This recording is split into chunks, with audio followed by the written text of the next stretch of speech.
Hello everyone, today we'll talk about how to fix or how to solve freezing on Facebook app.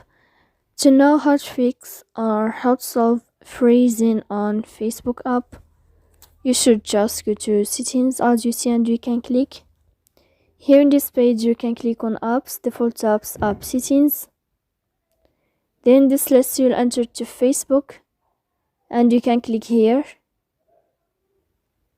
Then this page of app info you can click on first stop and you can click OK. Then you'll enter to storage. Here you can click clear cache.